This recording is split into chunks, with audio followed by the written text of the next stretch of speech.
কতটা সফট হয়েছে দেখুন। নমস্কার বন্ধুরা, আজকে যে কাঁঠাল আনছি, কাঁঠাল দিয়ে আজকে পিঠা বানাইয়া আপনারা সাথে শেয়ার করবো। আপনারা পুরো ভিডিওটা দেখবা, স্কিপ করবা না।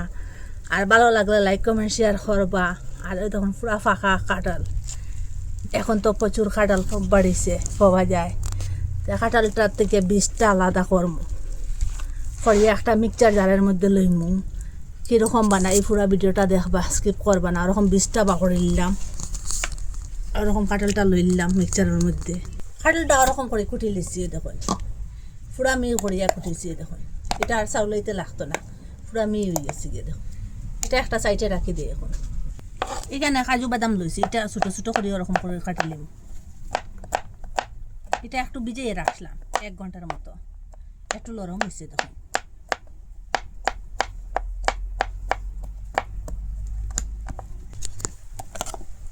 যে কাঁঠালের পেস্টটা লইলাম ওরকম করে একটা বাটির মধ্যে। কাজু বাদামটা ওরকম করে কাটিলাম, এটা উঠলে বাটি দিয়ে মাফ করিয়া 1 বাটি ময়দা দিলাইলাম। সেম বাটি দিয়ে মাফ করিয়া আরও আটা দিলাইলাম 1 বাটি। পরে যদি লাগে আর একটু আটা দিয়া দিব। এটা ম্যাশ করিয়া দেখুন। কাঁঠালের মধ্যে মিষ্টি আছে, একটু কম দিয়া দিলাম মিষ্টিটা। আপনারা এই জায়গা গুঁড়ো দিতে পারেন। বেকিং পাউডার আর 1 চামচ দিলাইলাম। এটা হাত দিয়ে খুব ভালো করে ম্যাশ করবো। এটা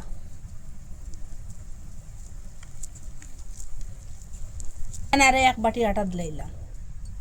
এখানে জল দিতে লাগতো না। এটা আরো 5 মিনিট রেস্টে রাখলাম। 5 মিনিট রেস্টে রাখলাম, একটু নরম হয়েছে। এখানে একটু দুধ দিম, দুধ দিয়ে এটার একটু পাতলা করবো। এটা ঘন হয়ে গেছে, আবার হাত দিয়ে ম্যাশ করবো। দুধের জায়গাতে আপনারা জলও দিতে পারেন, আর দুধটা দিলে তো স্বাদটা হইব, আপনারা তো জানোই না। এখানে একটু লবণ দিয়ে দিলাইলাম স্বাদ মতো। লবণটা দিলে একটু স্বাদ হইব। আরো এখানে তেল দিলাইলাম, একটু বেশ করে দিম তেলটা। তেলটা গরম হওয়ার পরে হাতের সাহায্য করিয়া দিলাইলাম পিঠাটা। 3টা 4টা করে ওরকম করে দিলাম। এখানে পিঠা রাখবার লাগে, পিঠাগুলা রাখবার লাগে। এখানে একটা জুড়ি আর খোলা পাত্তা লইলাম, ওরকম নিচে বিছাইয়া রাখুন।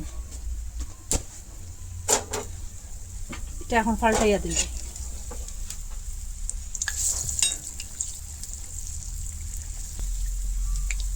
আগুনটা লো মিডিয়ামে রাখবার। ওরকম হওয়ার পরে বাজার করে এখন এটা তেল থেকে উঠাইলাম, তেলটা জুড়ে জুড়াইয়া।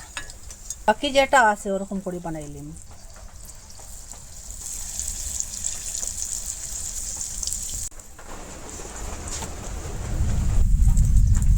সবটা বানাই লিছি। আপনারা তো কাঁঠাল দিয়া কত কিছু বানাইয়া খাইছেন, তরকারিও খাইছেন, আর কত মিষ্টিও বানাইয়া খাইছেন। ওরকম একদিন মিষ্টি বানাইয়া খাইবা কাঁঠাল দিয়া। এটারে মিষ্টিও কইলে পারোয় না, আর পকোড়া কইলেও পারোয় না, পিঠা কইলেও পারোয়। এটা হেলদি, গড়ে নিজের হাতে বানাইলে, আপনারা তো জানেন নিজের হাতে বানাইলে কত স্বাদ হইব। যে কোনো জিনিস নিজের হাতে বানাইয়া খাইলে এত স্বাদ কি বলবো। আপনারা আর একবার খাইলে খালি বারবার খাইবার ইচ্ছা করব। এটা দেখলে ওইটার মধ্যে লুক যাইব গিয়া। একটা খাইলে এটা পেট ভরতো না, যত খাইবা তত খাইতেও থাকবা। আর জয়বার কাঠল খাইবা খালি ওরকম বানাইয়া খাইবার ইচ্ছা করবো। আপনারা মিস করবা না কিন্তু, বানাইয়া খাইবা। অল্প খরচ দিয়েও ঘরের বানানি যায়। যে উপকরণ থাকে এই উপকরণ দিয়েও বানাইতে পারেন আপনারা। আপনারা কই থেকে দেখরা কমেন্টের মধ্যে নিচে জানাইবা। ভালো লাগলে লাইক কমেন্ট শেয়ার সাবস্ক্রাইব করবা। আর আজকের ভিডিও এখানে শেষ, নতুন একটা ভিডিও নিয়ে ফিরে আসবো বন্ধুরা। কতটা সফট হয়েছে দেখুন।